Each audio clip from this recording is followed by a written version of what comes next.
Good evening and welcome to Poland Daily. I'm Nicholas Richardson and this is the news. French President Emmanuel Macron is paying his first official visit to Poland. The French leader met President Andrzej Duda and Prime Minister Mateusz Morawiecki. The Polish-French political dialogue is not easy.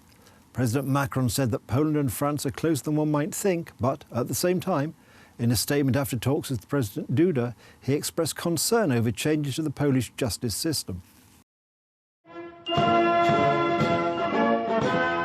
The first official visit of the President of France, Emmanuel Macron, to Poland began with a meeting with President Andrzej Duda. Before the press conference of both presidents, the ministers of foreign affairs of Poland and France signed a program of cooperation and strategic partnership, and the ministers of digitization signed a declaration of intention to strengthen cooperation in the field of cybersecurity. President Andrzej Duda emphasized that the declaration they signed regulates cooperation in many areas: military, political, economic. The talks focused, among others, on NATO and the Weimar Triangle. During a joint press conference, the President of Poland noted that the visit takes place on the first business day in the European Union after Brexit. The role of France in the European Union no doubt increases greatly after Brexit. That is why I am happy to welcome the French President to Poland today. He has taken his first steps to visit us and he has signed this extremely important declaration. By doing this, he has given a signal of his deep interest with our part of European Union, its affairs, and by the same token, an interest in how the EU will develop here and what the new shape the EU will take. Swojego głębokiego zainteresowania naszą częścią Unii Europejskiej. The French president said that he was convinced that under Polish-French cooperation even more could be done in the fields of energy, cybersecurity and industrial cooperation. He emphasized that France is the fourth largest foreign investor in Poland. Macron also spoke about the need to respect common European values, expressing concern about the changes in the Polish judicial system. During the talks with President Andrzej Duda, I have expressed, in the spirit of full openness, which we owe to each other as European partners, concern connected with the continuing changes in the judicial system. I would like to see an increased dialogue with the European Commission in the coming weeks. I know that in Poland, as your history shows, the values of freedom and justice are deeply rooted. Poland is a deeply European country, and Poles are one of the most pro-European nations on the continent. The French president also met the head of government, Mateusz Morawiecki. During the talks, the two politicians raised issues related to the new European Union budget for 2021-2027, climate policy and enlargement of the European Union. Tonight, the French president will meet the French community in Warsaw, and tomorrow he will be in Krakow, where he will give a lecture at the Jagiellonian University on Polish-French relations and his vision for the European Union. This afternoon, President Macron met the Speaker of the Sejm, Elżbieta Witek, and the Speaker of the Senate, Tomasz Grodzki. With more on the meetings of the French President in the Parliament, here's Alexandra Zajicka. Following the meeting with Polish President Andrzej Duda and Prime Minister Mateusz Morawiecki, the French head of state came to the Polish Parliament, where he met the Speaker of the Sejm, Elżbieta Witek, and Speaker of the Senate, Tomasz Grodzki. The latter said a few days ago that he intends to ask President Macron to give Poland another chance in regard to the rule of law and the recent judicial reform undertaken by the Law and Justice government. Members of the opposition have no doubts that it's the judicial reform, which should be the most important subject of the meeting between Speaker Grodzki and the French President.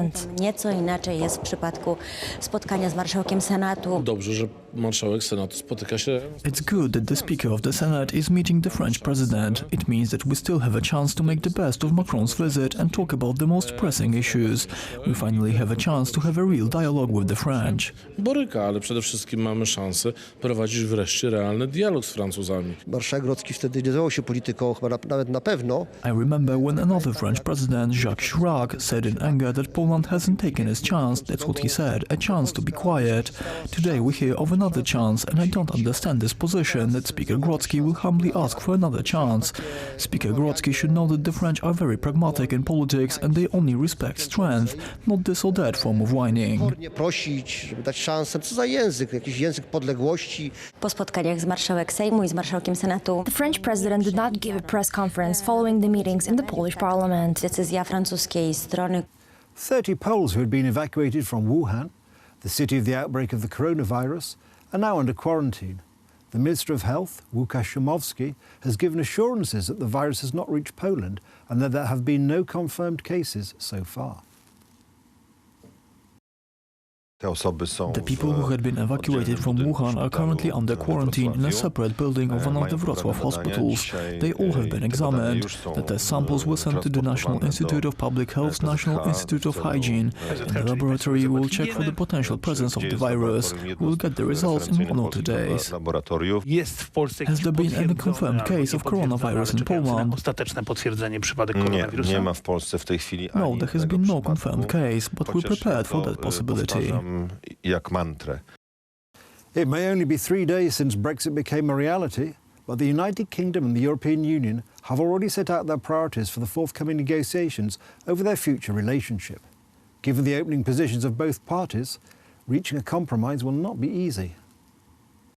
There is no need for a free trade agreement to involve accepting EU rules on competition policies, subsidies, social protection, the environment, or anything similar, any more than the EU should be obliged to accept UK. The reason I stress this need for full legal autonomy, the reason we do not seek membership or part membership of the customs union or alignment of any kind, is at least partly that I want this country to be an independent actor and catalyst. Our draft mandate also makes clear that this exceptional offer is conditional on at least 2 things. First, we need to make sure competition is and remains open and fair. We have already agreed with Prime Minister Johnson that our future partnership will prevent, and I quote, unfair competitive advantages. The Yad Vashem Memorial Museum has now apologised for presenting content that distorted historical truth during the World Holocaust Forum that took place last month there in Jerusalem. In a letter which is to be published in the Israeli press on Tuesday, Yad Vashem said that the information presented at the event attended by many world leaders contained a partial presentation of historical facts. That's the news. Thank you for watching. Stay with us for the weather, Poland Daily Business and more programmes. But from me, it's have a good night and a better tomorrow.